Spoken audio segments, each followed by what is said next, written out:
No vayas, no vayas. Padre, tenemos que irnos ahora o nunca partiremos y entonces durante el resto de nuestras vidas pensaremos que hemos eludido el deber. Debemos irnos inmediatamente.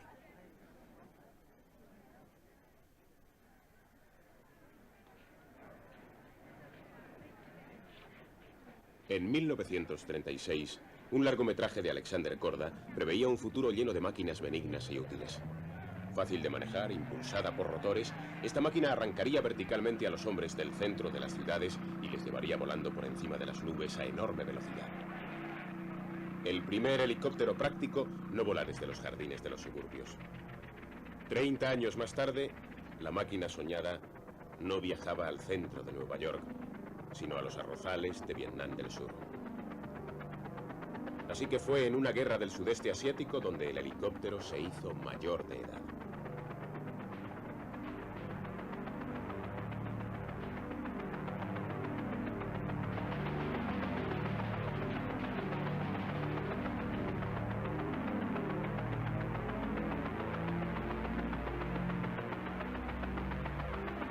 Una vez llamada a filas, la máquina perdió su novedad. El sueño se desvaneció y se convirtió en algo familiar. El helicóptero. Pedí que se hiciera un círculo de 30 pies de diámetro y puse el avión en el medio. La difunta Hannah Rice, piloto de pruebas nazi. El profesor Focke utilizó un fuselaje abierto de un avión acrobático que ya existía. Yo podía mirar y ver la rueda. Al conectar la gasolina, veía que cuando la vara no estaba justo en el medio, la rueda iba hacia adelante. Y cuando movía la vara un poquito hacia atrás, la rueda iba hacia atrás. Así que cuando descubrí lo que hacía la rueda, pues conectaba la gasolina y con esto subía y volvía a bajar. En 3 minutos ya lo tenía. El Focke Ageli 61 fue el primer helicóptero realmente práctico del mundo. Voló por primera vez en 1936 y en 1938 los nazis mostraban al mundo su máquina en la Deutschlandhalle en Berlín. 6 años antes, en Bélgica, Nicolas Florin había conseguido un despegue propulsado mediante un inmanejable somier volante que demostró el principio del despegue vertical más que ningún uso práctico. Lo que hará el somier en el aire no es a primera vista evidente, pero tal vez eso no sea importante hasta que se demuestre su eficacia. El auténtico progreso estuvo en los autogiros. En fecha tan temprana como 1933, el brillante ingeniero español de la Cierva había mostrado que si el rotor era capaz de inclinarse, podía mejorar el control de su aparato. Todos los controles se hacen funcionar con esta palanca.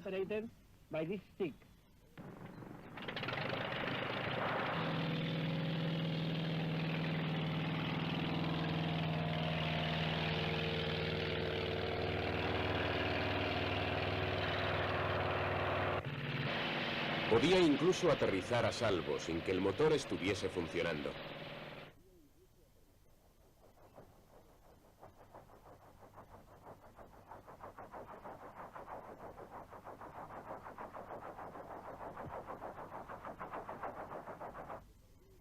El experto austríaco en autogiros, Raúl Hafner, desarrolló un mecanismo de paso de palas variable que aumentaría o disminuiría la elevación de las aspas no conectadas al motor.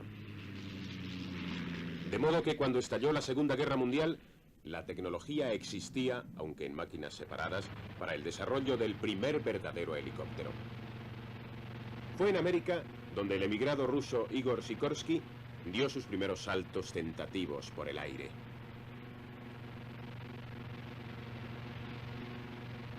Desde que era niño, en Kiev, el vuelo vertical le había fascinado.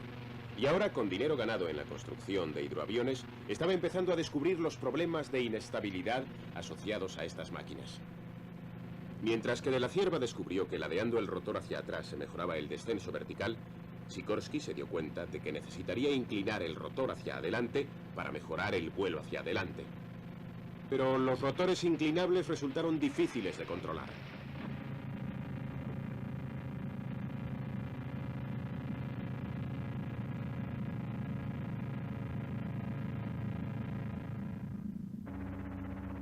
Después de estrellarse, cambió el diseño y añadió 2 rotores de cola en un botalón en forma de T que esperaba que elevarían la cola y facilitarían el vuelo hacia adelante.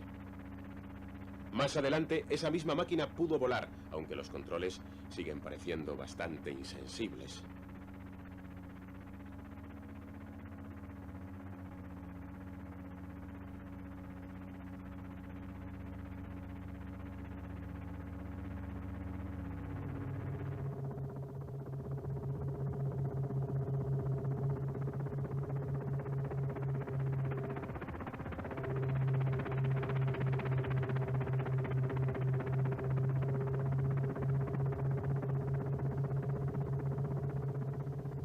Todos estos vuelos se tomaron en película, pero el progreso era lento y constantemente se veía frustrado por pequeños accidentes. En el invierno de 1940, el diseño de Sikorsky empezaba a resultar prometedor, y parecía que los helicópteros con 2 rotores en un botalón elevador de la cola iban a convertirse en el diseño americano tipo.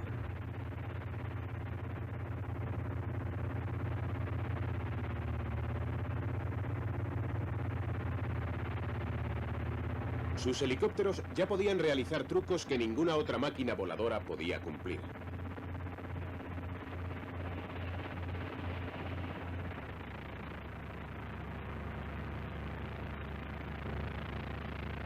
El 6 de mayo de 1941 batió el récord mundial de suspensión en el aire que previamente poseía el Fokker Achilles alemán. Ya en junio, Sikorsky sustituyó los 2 rotores elevadores de cola por uno, logrando un vuelo hacia adelante más fiable. Al mismo tiempo, en Alemania, Anton Flettner creó un helicóptero con hélices de rotación contraria. También añadió controles que inclinaban estos rotores hacia adelante, lo que permitía conseguir una velocidad de 142 km por hora. La máquina fue llamada el Colibrí, y su utilización como juguete militar no quedó perdida en la marina alemana.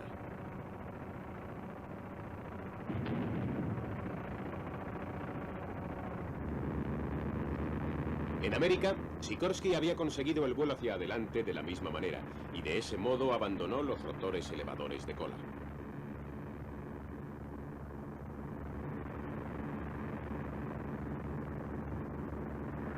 Trabajaba con modelos de control remoto, investigando la inestabilidad y la tendencia del fuselaje de un helicóptero a girar en dirección opuesta a la del rotor.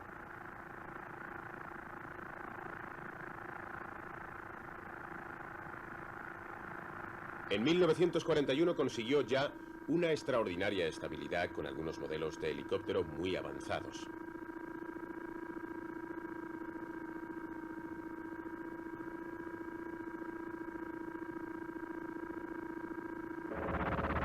Más adelante, en ese mismo año, Sikorsky vendió su primer helicóptero a las Fuerzas Aéreas del Ejército. No contento con este logro, siguió experimentando más. Este helicóptero tenía una sola pala asimétrica, como un ala gigante.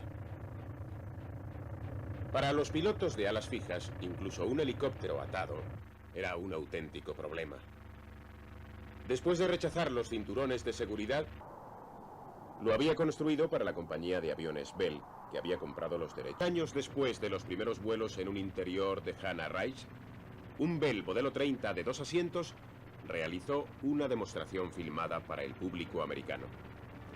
A pesar de su énfasis en el desarrollo militar, persistió la idea, ayudada por los documentales de actualidad, de que el helicóptero con el tiempo reemplazaría al automóvil. Sí, es un helicóptero. Despega en su jardín y aterriza allí donde... Los primeros años de Arthur Young es el ingeniero consultor Bart Kelly. Básicamente, hay 2 sistemas de control que tiene el piloto sobre el rotor principal. Y uno de ellos, el más sencillo, se llama mando de paso colectivo. Estoy haciendo ahora este movimiento. Habrán notado que han girado los 2 asimientos de las palas. Y giran de un modo tal que es simplemente como una hélice de paso variable en un aeroplano. Y las palas cortarán el aire más o menos. El otro mecanismo de control es este disco, que es un mecanismo que transfiere el movimiento del fuselaje no rotatorio que el piloto puede controlar al mecanismo de control de giro que está unido al rotor. Estoy tratando de mantener el nivel del disco aquí mientras hago girar el rotor. Pero si inclino el disco, si no lo tengo a nivel, creo que pueden ustedes ver que las palas, al girar, están cambiando su paso, porque estas pequeñas varillas se están moviendo arriba y abajo.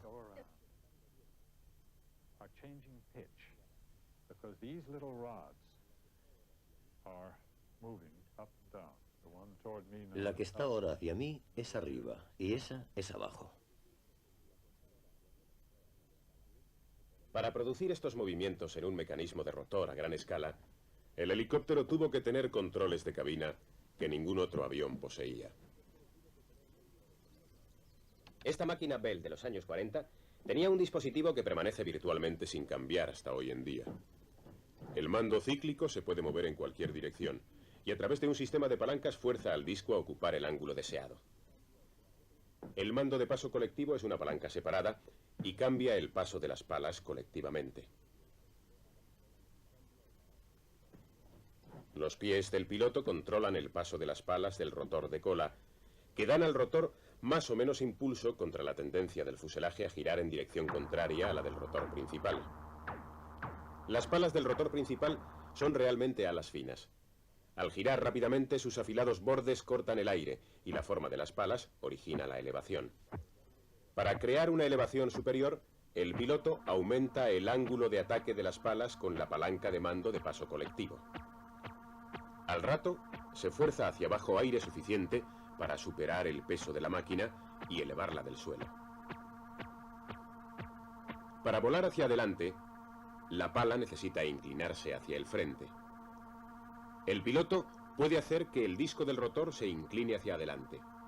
Esto da un paso de palas mayor en el ciclo trasero que antes, así que la pala vuela más alta, elevándose sobre su bisagra. Mientras gira hacia la parte frontal del ciclo, el disco le da menos paso de palas, forzándolo a inclinarse. La acción giroscópica de las palas nivelará este subir y bajar, y entonces toda la placa del rotor se ladeará para imitar el ángulo del disco. Ahora, al moverse el aire hacia atrás y no solo hacia abajo, el helicóptero se mueve hacia adelante. Cuando la velocidad hacia adelante aumenta, el fuselaje, que de hecho cuelga debajo de los rotores, se echa hacia atrás y adopta un ángulo similar al del rotor. Las palas están sujetas a cargas enormes y constantemente cambiantes. Cada pala deja un poco de aire giratorio que la pala siguiente tiene que atravesar. Las palas tienen que absorber estas fuerzas doblándose. Esta película se tomó con una cámara atada al borde principal de una pala en vuelo. Es posible ver pasar el rotor de cola en cada revolución. Si las palas no absorbieran estas tensiones, se transmitirían directamente al fuselaje, produciendo inestabilidad. La mayor parte de esta tortura mecánica le queda oculta al piloto de una máquina moderna, aunque aún tiene que realizar un número de equilibrista cuando vuela en el último tipo de helicóptero convencional. El piloto jefe de pruebas de Bell, Ron Earhart.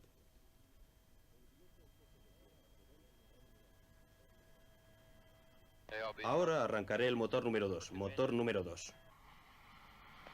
Conectamos el motor de arranque.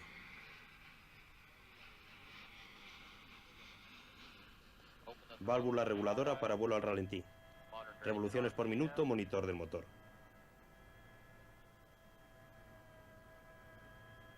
Generadores conectados. Convertidores conectados. Luces encendidas. Estamos haciendo una comprobación previa al vuelo de un Bell 412, un derivado civil del Huey militar.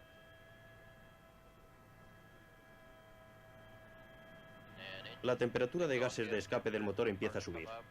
Nos aseguramos de que no rebasa la línea roja. Si supera la línea roja, cortaría con la válvula reguladora. Ya hemos comprobado todos nuestros sistemas y el aparato está listo para volar, solo que las revoluciones por minuto de mi rotor son muy bajas. Voy a aumentarlas hasta las que son necesarias para el vuelo, girando este mando hacia adelante. Las revoluciones por minuto aumentan al 100%.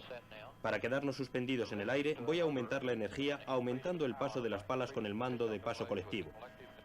Torque, Aumentará desde nuestra situación sobre el suelo hasta nuestra situación suspendidos en el aire. Torque, par de torsión, en terminología de helicópteros quiere decir energía. Hoy día el control de energía está entramado con la palanca de mando colectivo. Para quedarnos colgados en el aire levantaré la palanca del mando colectivo, lo que aumentará el impulso del rotor.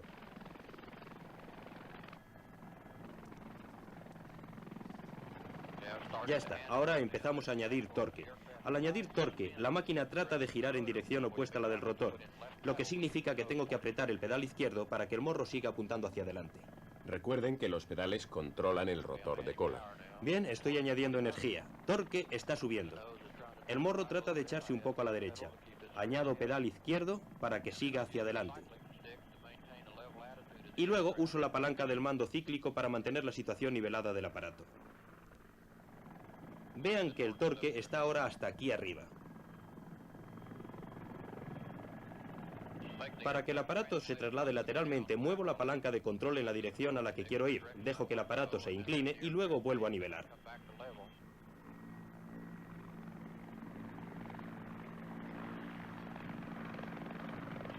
Vamos a movernos hacia la derecha. La palanca cíclica un poco a la derecha, el aparato... Ahora voy a hacer una demostración de despegue. Un despegue desde la posición de parados en el aire a vuelo hacia adelante. Apuntaremos la máquina hacia donde dirigimos el despegue, que el morro esté un poco caído. Empezamos a acelerar. Añadimos un poco de energía para no caernos al suelo.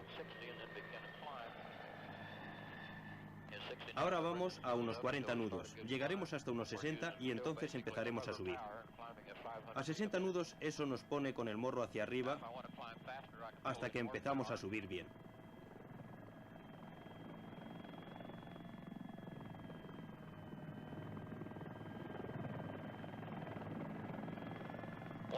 Todavía estamos utilizando básicamente la energía que teníamos cuando estábamos parados, subiendo a 150 metros por minuto. Si quiero subir más deprisa, puedo añadir más energía.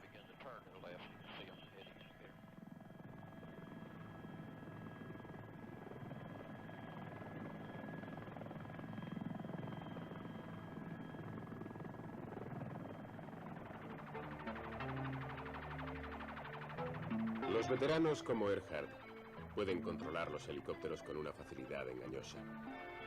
Estas máquinas desgarbadas pueden volar con auténtico abandono.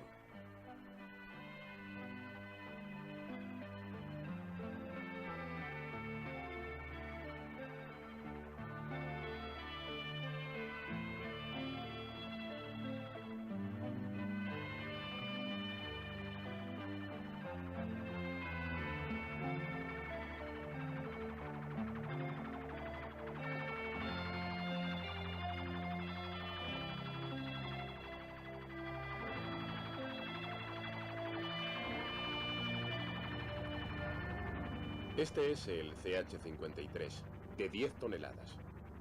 Hoy en día los rizados del rizo están prohibidos. Pero otra maniobra más peligrosa es ahora una práctica militar normal. Se llama vuelo a ras de tierra. Y significa que se realiza dentro de la capa vegetal de árboles. Los militares creen que puede proteger a los soldados del ataque con cohetes y proporcionar un elemento de sorpresa.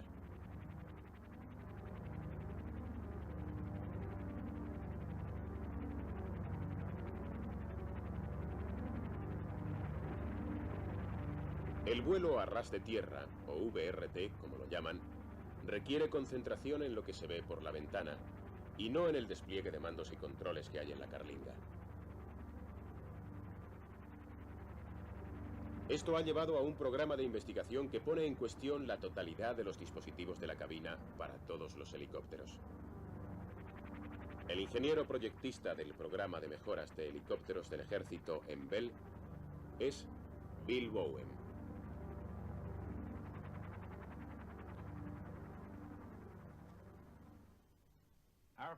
Nuestro enfoque consiste en ir a lo que llamamos dispositivos multifuncionales. Estos no son más que tubos de rayos catódicos, dispositivos parecidos a un televisor, que están bajo control de una computadora y tienen mandos a lo largo de un lado que se pueden usar para que signifiquen cualquier cosa, dependiendo del modo en que el equipo del helicóptero programa los dispositivos. Juntos o separados tenemos instrumentos de escala vertical. Estos instrumentos son diferentes de los que tiene hoy día el típico helicóptero, que son contadores redondos con agujas. Estos son de una pieza y utilizan dispositivos emisores de luz. Los beneficios de este tipo de instrumento por encima de los instrumentos de los helicópteros existentes y también de los aviones es que cuando las escalas están alineadas y cuando todo es normal en la máquina voladora, el piloto no tiene más que mirar y ve una línea horizontal atravesando la pantalla o un módulo de exploración horizontal y puede volver rápidamente a mirar afuera conociendo la condición de los parámetros de estos dispositivos.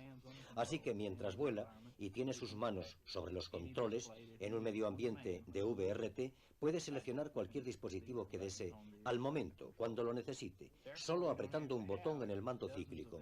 Por consiguiente, no necesita tener frente a él decenas de instrumentos y paneles de control. Únicamente pide lo que quiere al tubo de rayos catódicos y este se lo da en la forma que él lo quiere. Un dispositivo de cabina como este, apretando un botón, empezará a volar a fines de este año. Pero incluso puede que el mundano apretar un botón sea pronto innecesario. Roger 5-8 de acuerdo, libre para despegue hacia el norte-noroeste 10. En el laboratorio de factores humanos de Sikorsky, la investigación se dedica a utilizar lo que habla el piloto para comunicarse con computadoras que reconocen la voz. Howard Harper. Yo llevo un casco normal del ejército con un micrófono eliminador de ruidos y esto está conectado a un sistema experimental de reconocimiento de voces. Los sistemas de reconocimiento de voces funcionan dividiendo cada palabra en una serie de partes. Por ejemplo, la palabra combustible, fuel, si se tarda un segundo en decirla, será dividida en 16 partes iguales. Los analizadores de frecuencia determinarán la cantidad de energía en cada una de esas bandas de frecuencia. Estos datos son almacenados y forman una colección que más adelante se puede usar para comprobar las palabras que se dicen. En primer lugar, vamos a poner el sistema en movimiento y luego pasaremos por un periodo de entrenamiento con él. Este periodo de entrenamiento se convertirá en parte de las comprobaciones previas al vuelo que ha de hacer el piloto. Después de poner en marcha la computadora, ella le pedirá que diga unas palabras claves u órdenes para darle información del vuelo. Altitud, motor, potencia, combustible.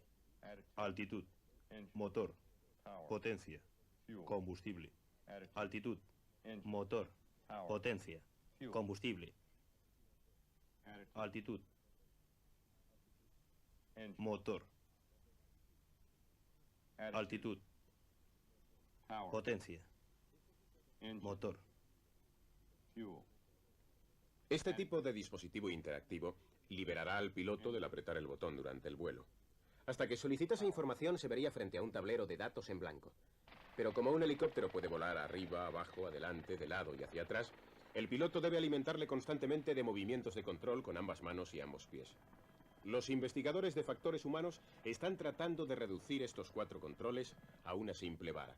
El doctor Bert Bertone de Sikorsky.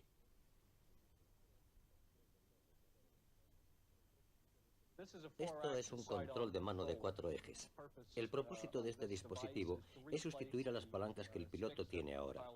El mando cíclico, el colectivo y los 2 pedales. Este le permite volar usando solo una mano. La palanca no tiene movimiento. El control de mano se llama palanca del campo de fuerza. Y si el piloto quisiera empujar el helicóptero de frente, simplemente tendría que hacer presión en la parte trasera de la palanca. Si quiere ir hacia atrás, tira hacia atrás de la palanca misma. El giro se consigue empujando a la derecha o a la izquierda. Y para mover el helicóptero de lado hay que retorcer el asa. Sustituimos el mando de paso colectivo por un movimiento hacia arriba o hacia abajo. Arriba para colectivo hacia arriba y abajo para colectivo hacia abajo. El dispositivo muestra al piloto una pista de aterrizaje con una línea del horizonte. Él está suspendido en el aire al final de la pista a 60 metros de altura y el objetivo es mantener el helicóptero colgado en esa posición sin moverse por la pista ni hacia los lados. Los 2 estudios en los que estamos trabajando ahora los hacemos para la NASA y uno de los estudios se llama interacción del piloto, mano derecha, mano izquierda y estudio de interacción, en el cual observamos la mano derecha que controla el control manual y la interacción que tiene lugar cuando el piloto utiliza la mano izquierda, bien para encender radios o para manejar otros mandos de la carcasa. Es algo parecido al movimiento de restregarse el estómago y golpearse en la cabeza al mismo tiempo. El segundo estudio que haremos se llama de acoplamiento cruzado. Acoplamiento cruzado significa que si se le pide al piloto que avance hacia adelante con este mando y con el helicóptero, avanzará hacia adelante y girará simultáneamente a la derecha o a la izquierda. Este podría ser un problema grave en vuelo a bajo nivel. El vuelo a nivel ultra bajo es para lo que ha sido diseñado específicamente este helicóptero. Es el prototipo de asalto del ejército de los Estados Unidos, llamado Apache. Transporta las últimas armas, aunque en la mayor parte de los aspectos es una máquina convencional. Un descendiente directo de los que se utilizaron en Vietnam.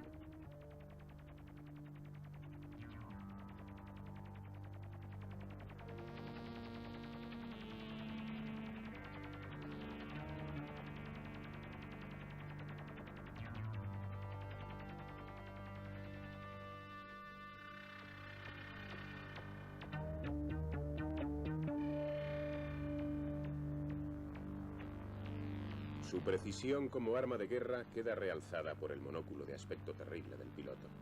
Es en realidad una mira y un telémetro. El monóculo desarrolla una imagen reflejada de una pequeña pantalla de televisión abrazada a un lado de su casco. Mira a un tanque. Mueve el helicóptero para que los dos símbolos en forma de diámetro se junten frente a él. Aprieta el botón y, por lo menos según esta película comercial para ventas, el tanque queda destruido. Es una tecnología llamada de dispositivos de la cabeza, en la cual se proyecta la información relevante frente al campo de visión del piloto. Los de este tipo son demasiado incómodos para cualquier uso que no sea el militar, e incluso ahí hay dudas. Pero un sistema en miniatura podría ayudar a los pilotos a salvar vidas cuando vuelan suspendidos encima de espacios limitados.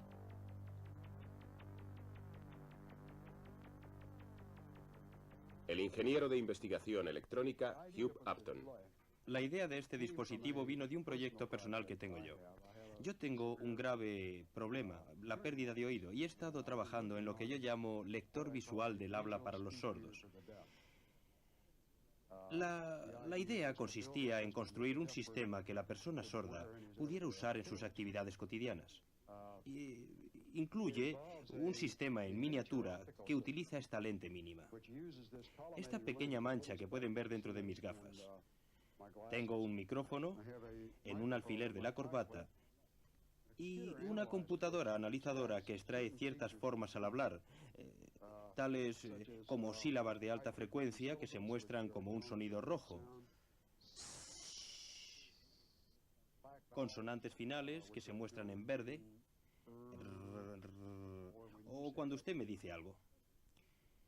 Y el corazón del concepto es el hecho de que estas luces destellantes se vean realmente sobre sus labios. De manera que cuando yo le veo hablar y trato de leer sus labios, veo la pauta superpuesta sobre ellos.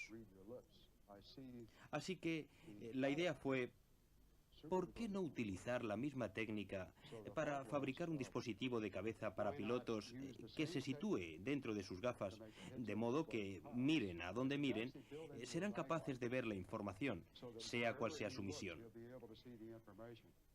Con este sistema en el que estamos trabajando, el piloto será capaz de ver la información superpuesta en el suelo, o si mira hacia adelante, podrá verla superpuesta en el cielo. Eso lo hemos logrado usando un compuesto de diodos emisores de luz que consta de 128 diodos. Y le unimos una cinta de fibra óptica que tiene una fibra óptica por cada diodo.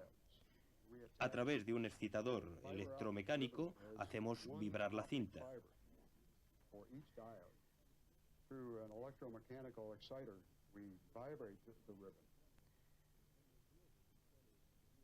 De manera que cuando nos centramos en los diodos emisores de luz en sincronización con esa vibración, vemos realmente un rastro. El rastro o huella será invisible, pero si se conecta un diodo emisor de luz en cierto punto, destellará. Si los diodos emisores de luz están conectados en puntos coordinados, en la huella se alinean. Con el rastro vibrando a la velocidad del prototipo de Upton, los diodos emisores de luz surgirán apareciendo como una línea. Recuerden que las fibras del rastreo serían invisibles. La computadora, coordinando vibración y sincronías, rastreará estas líneas de diodos emisores de luz en cualquier posición y eventualmente reproducirá los símbolos esenciales para información de vuelo. Cuando la pequeñísima huella se dirija a través del sistema óptico en miniatura a las gafas del piloto, él verá esta información mire a donde mire. Pero todas estas nuevas ayudas para los pilotos son experimentales. Este, el último helicóptero de transporte militar llamado Halcón Negro, es, al igual que el Apache, enteramente convencional.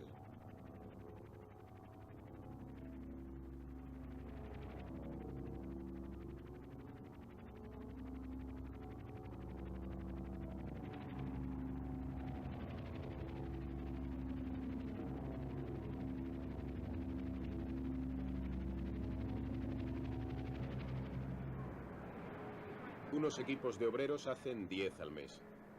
Se han construido más de 3.000 y el ejército dice que necesita 11.000. Cada helicóptero necesita alrededor de 18 kilómetros de cables para sus modernos sistemas electrónicos.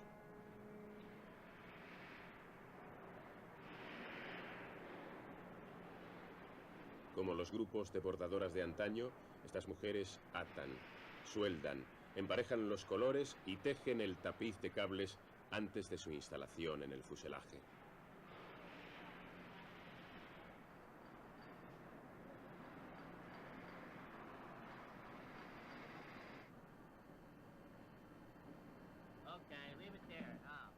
Si las nuevas ayudas para los pilotos reemplazasen a estas cabinas convencionales, habría que meter más computadoras y todavía más cables en el fuselaje, que ya está atestado. Aparte de la complejidad añadida, la vulnerabilidad de estos aparatos electrónicos a la interferencia y a la confusión está empezando a preocupar. Y un programa de investigación que sustituiría la mayor parte de estos cables por fibras ópticas se está desarrollando en el Centro de Investigación de Tecnologías Unidas. El doctor Elías Neisser. Básicamente, la manera en que funciona la fibra, y puedo mostrárselo con este haz de fibras, es que si se manda la luz a un extremo, esa luz se transmite a lo largo de la fibra con una pérdida relativamente baja del nivel de luz y emerge en el otro extremo conteniendo cualquier información que uno quiera poner en la señal luminosa.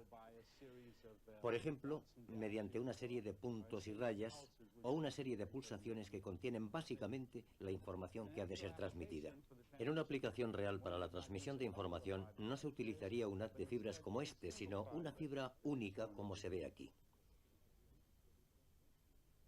La otra función central es proporcionar un sensor pasivo, que consiste en una placa cifrada que pueden ver aquí. La placa cifrada o codificada tiene una serie de regiones que son transparentes, pero ordenadas de un modo sistemático, y que posee la propiedad de que si tenemos un conjunto de fibras, y este conjunto se puede ilustrar aquí, que pueda transmitir luz a una cabeza, se darán cuenta de que mientras muevo las varias fibras a lo largo de la fuente de luz, se iluminan diferentes porciones de la cabeza. Podemos imaginar una situación en la que esta placa cifrada esté unida a un elemento móvil, y entonces la placa cifrada se mueve pasada la cabeza, y eso determina cuáles de las fibras acopladas reciben luz, y con la recepción de la luz hay una indicación de la posición de la placa cifrada. Esto es borón, un compuesto de fibras de carbono que se puede cortar según un patrón, como un traje hecho por un sastre. Una computadora ha dibujado y numerado cada patrón. Los compuestos son de varios tipos, cada uno de ellos con una propiedad específica. Entrecruzándolas según un plan predeterminado, se puede construir el fuselaje de un helicóptero. Pero si aquellas fibras ópticas estuviesen entremezcladas con estos compuestos, desaparecería la necesidad de conectar cables de cualquier tipo entre cabina y computadora. Así que resulta bastante realista El imaginar un helicóptero con los controles de fibra óptica incorporados al fuselaje fabricado con aquel compuesto, helicóptero al que se hace volar con una sola mano, usando un control de mano, con dispositivos gobernados por la voz proyectados directamente sobre las gafas del piloto.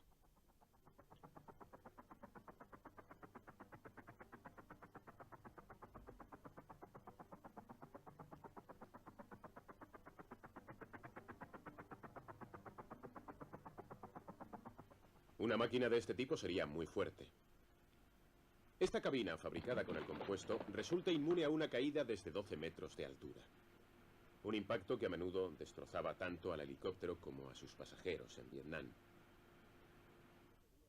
Si la caída fuese desde una altura mayor, el helicóptero del futuro podría ofrecer incluso una ruta de escape.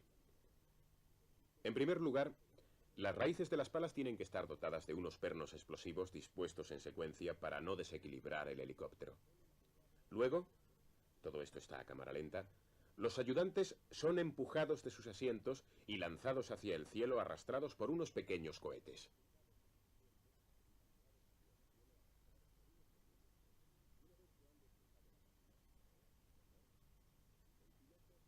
Una vez que han despejado la máquina, ahora sin rotor, el piloto tira de la palanca de expulsión y es arrastrado verticalmente a través del dosel superior de observación.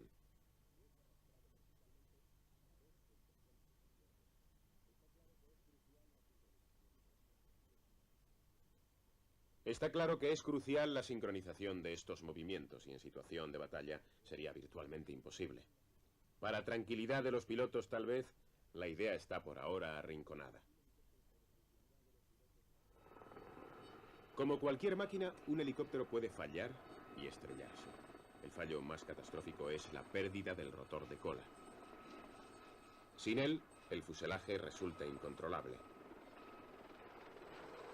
La pérdida del rotor de cola es lo que el ejército de los Estados Unidos llamaría una situación de supervivencia cero. En esta película se muestra. En tierra, otra cámara estaba filmando al mismo helicóptero accidentado.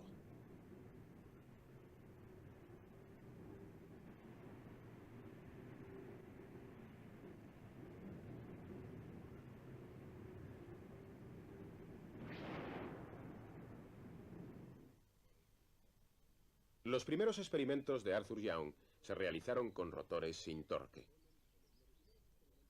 Unas pequeñas hélices en las puntas de las palas ponen el empuje del rotor fuera del fuselaje, anulando la necesidad de un rotor de cola. 10 años más tarde, en California, Howard Hughes volvió a la idea de rotores sin par de torsión. Los suyos no funcionaban con hélices, sino con unos propulsores a chorro en las puntas que, otra vez, mantenían el par de torsión mecánico fuera del fuselaje. Como todas las ideas de Hughes, esta era más grande que la de nadie. El enorme rotor giraba a unas perezosas 90 revoluciones. Otra versión tomaba el empuje del fuselaje. Motores a reacción montados subiendo por el eje del rotor y saliendo a través de las puntas de las palas que conseguían el mismo resultado. Pero no era demasiado costoso ni complejo para manejarlo en el campo. Hoy día, todos los helicópteros de rotor único tienen rotores de cola de alguna clase, salvo este.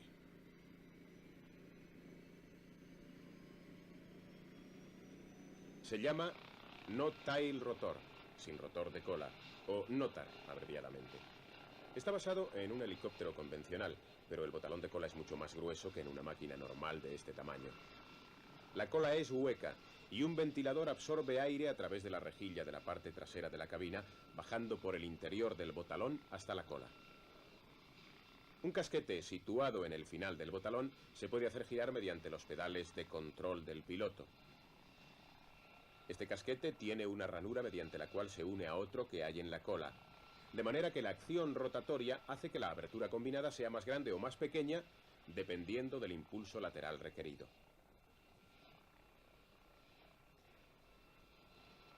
Los gases de escape del motor a reacción también se pueden inclinar en diferentes ángulos para conseguir un impulso adicional.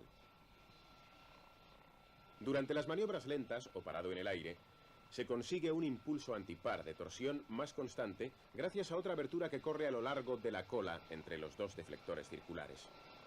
Esto utiliza un efecto llamado el efecto Coander. El efecto Coander convertirá a la cola cilíndrica en un ala, y las alas funcionan forzando al aire a viajar más deprisa en la parte superior de su superficie que por debajo. Esto hace que la presión en la superficie superior descienda de manera que el ala vuela. Si pudiésemos hacer girar un ala a un lado, el aire que pasase sobre las superficies la haría moverse a la derecha. El principio Coander consigue el mismo efecto haciendo salir el aire de la abertura. La turbulencia del aire de las palas del helicóptero va hacia abajo viajando por encima del botalón cilíndrico. Pero el aire que sale de la abertura hace que la turbulencia se quede más tiempo pegada a la derecha que a la izquierda de la cola, produciendo de hecho un aerofoil. Así que la cola se mueve a la derecha contra el par de torsión de las palas. Todo esto, en teoría, es estupendo, pero el ponerlo en práctica está resultando más difícil de lo que los diseñadores habían esperado. Pero el rotor principal sigue siendo un problema porque limita la velocidad de un helicóptero en vuelo hacia adelante.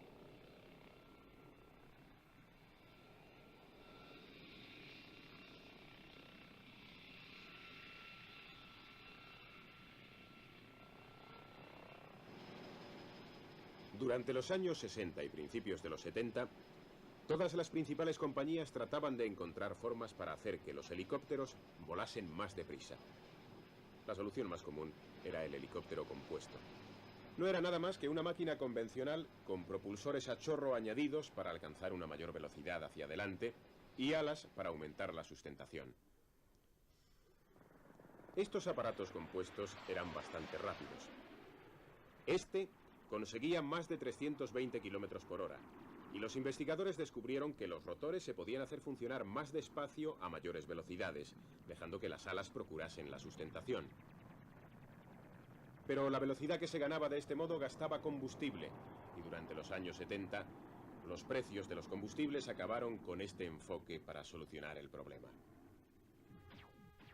El rotor mismo ha sido siempre la auténtica barrera. Cuando está suspendido en el aire, las palas generan una sustentación igual alrededor de los 360 grados. Pero cuando el helicóptero se mueve hacia adelante, esto cambia. La pala que avanza, en la parte de arriba de la imagen, ataca el aire más deprisa, debido a que la velocidad hacia adelante del helicóptero se añade a su velocidad rotacional.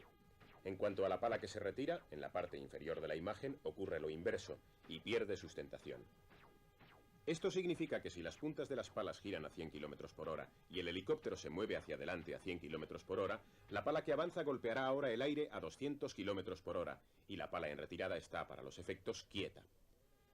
La pala que avanza estaría generando una sustentación de un 100% mayor que la que va hacia atrás, que se habría parado mucho tiempo antes, y esto naturalmente limita la velocidad a la que puede volar el helicóptero. La punta de la pala que avanza puede ir a velocidad casi supersónica bajo ciertas condiciones de gran velocidad, y la disminución de velocidad de las palas en estos helicópteros compuestos era una forma de superar el problema. Pero hay una vía de desarrollo que conocen todos los ingenieros de helicópteros: palas contrarrotatorias. En Sikorsky, el trabajo en el túnel aerodinámico había demostrado que una máquina de esta configuración tendría menores velocidades de rotor y conseguiría sustentación en ambas palas al avanzar. Esto se conocía como el ABC. El director de proyectos, Art Linden. El concepto del ABC, concepto de las palas que avanzan, era ya conocido en los años 30 y 40. El problema es que en aquellos tiempos construíamos las palas del rotor con madera y materiales por el estilo. En los años 50 ya construíamos las palas con aluminio y acero. Pero seguíamos sin tener los materiales que nos daban el exacto peso que necesitábamos para este tipo de sistemas de rotores muy rígido, fuerte. Ahora hemos superado realmente la etapa de utilización de la tecnología del titanio y construiríamos un sistema de rotores, si fuésemos a construir uno nuevo, a partir de compuestos avanzados, lo cual sería muy fácil. Realmente el ABC era un concepto que esperaba la tecnología de los materiales y ahora la tecnología de los materiales ya está aquí. El ABC se desarrolló durante mucho tiempo, 10 años en total. Este es el último año de Byron Graham como jefe de pilotos experimentales de prueba en Sikorsky. A los 60 años, Es un veterano de la Guerra del Pacífico y uno de los últimos de la vieja escuela del motor de pistón. Energía externa encendida, baterías encendidas, todos los mandos conectados, todos los circuitos conectados. De acuerdo, arranque el número 1. Graham ha hecho todos los desarrollos de vuelo del ABC y ahora prepara a hombres más jóvenes para que vuelen en este prototipo. Presión cíclica de vuelta al centro. Pero el ABC se niega a despegar en las mentes tanto de los militares como de los civiles. A primera vista, la máquina es ideal. Sus pequeños rotores la hacen pulcra y compacta. No necesita rotor de cola porque los rotores principales giran contrariamente, cancelando la reacción del par de torsión. Y las palas rígidas pueden reaccionar más rápidamente al control del piloto.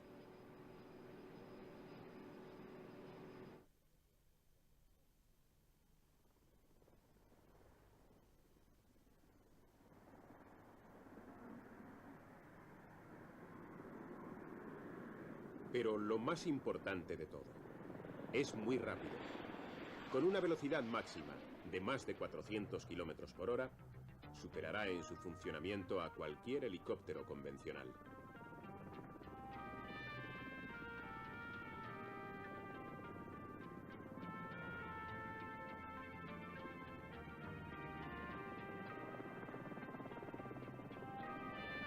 Pero fue una máquina muy anticonvencional la que luchó por superar todos los problemas planteados por los helicópteros. Llamado rotor de inclinación XV3, podría convertirse en un aeroplano ordinario con girar sus conducciones del motor a una posición horizontal, con las pequeñas alas proporcionando la sustentación necesaria para el vuelo hacia adelante. Estas primeras versiones, construidas en los años 50, padecían la vibración causada por los primitivos rotores y motores de pistón.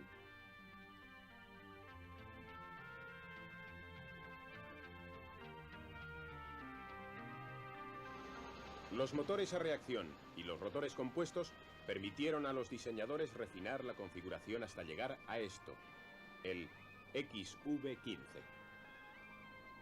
Algunos diseñadores creen que esta configuración traiciona la concepción original del helicóptero, pero no hay duda de que ya está empezando a funcionar. Todos los controles nutren a las semirrígidas palas del rotor, lo cual puede alterar su paso colectiva y cíclicamente, igual que un helicóptero normal.